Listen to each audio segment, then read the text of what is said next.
बुधवार की सुबह झारखंड प्रदेश भाजपा के अध्यक्ष और राज्य के पूर्व मुख्यमंत्री बाबूलाल मरांडी ने हेमंत सोरेन सरकार पर जमकर निशाना साधा तो दोपहर में कांग्रेस ने बाबूलाल को बेचैन कह डाला। इतना ही नहीं, शाम होते होते झारखंड मुक्ति मोर्चा ने भी बाबूलाल की धज्जियां उड़ाकर रख दी। दरअसल ये सारा मामला राज्य में डीजीपी के पद पर अनुराग गुप्ता के परमानेंट पोस्टिंग को लेकर है। अब ये मसला विवादों से घिर चुका है और क्या कुछ कहा बाबूलाल के बयान पर जेएमएम और कांग्रेस ने, जरा गौर से सुनिएगा। उसी तरह विगत 7 जनवरी को हेमंत बाबू के कैबिनेट ने एक फैसला लिया कि भाई कई राज्यों में राज्य सरकारें अपने मर्जी से अपनी समझ से पुलिस के सर्वोच्च पदाधिकारी पुलिस महानिदेशक का चयन करती है और पदस्थापन करती है। यह केवल झारखंड में लिया गया फैसला नहीं, हमारे पड़ोसी कई राज्यों में, चाहे वो पश्चिम बंगाल हो, चाहे वो उड़ीसा हो, चाहे वो बिहार हो, चाहे वो यूपी हो,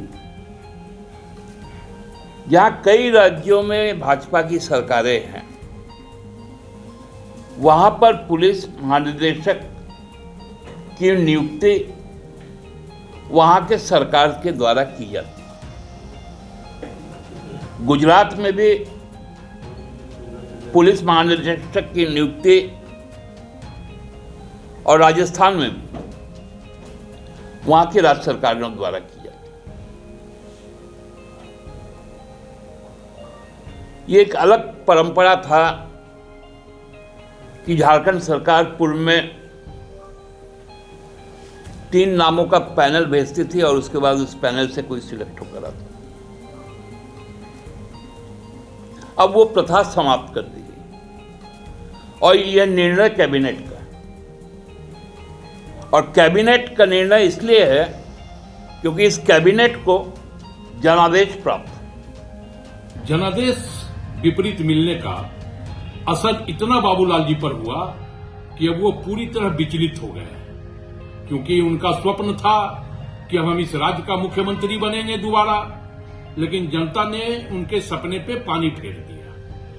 और जनता ने जब उनके सपने पे पानी फेरा तो बाबूलाल जी की बेचैनी बढ़ गई और लगातार वो बिना कोई सबूत, बिना कोई आधार महागठबंधन सरकार के ऊपर आरोप लगाते रहे।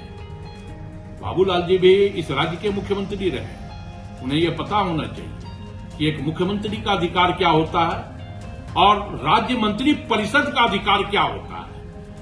राज्य मंत्री परिषद ने यह फैसला किया कि डीजीपी के नियुक्ति का निर्णय राज्य सरकार लेगी और उसी के तहत राज्य सरकार ने डीजीपी के नियुक्ति का निर्णय लिया। तो हमें लगता है कि बाबूलाल जी इतनी बेचैनी ठीक नहीं है, थोड़ा धैर्य रखें आप। माननीय न्यायालय के आदेश के बावजूद आप अपना विधायक दल का नेता नहीं तय कर पा रहे हैं, तो जांच तो इसकी होनी चाहिए कि क्या डील आप कर रहे हैं या आपका शीर्ष नेतृत्व कर रहा है। जांच उसकी होनी चाहिए।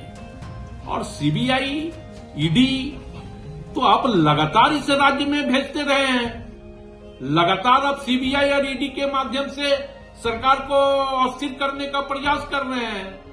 तो आप करवा लें सीबीआई जांच। सीबीआई तो आपके पॉकेट की संस्था है, करवा लें, इसमें हर्ज क्या है। तो थोड़ी बेचैनी को कम करें बाबूलाल।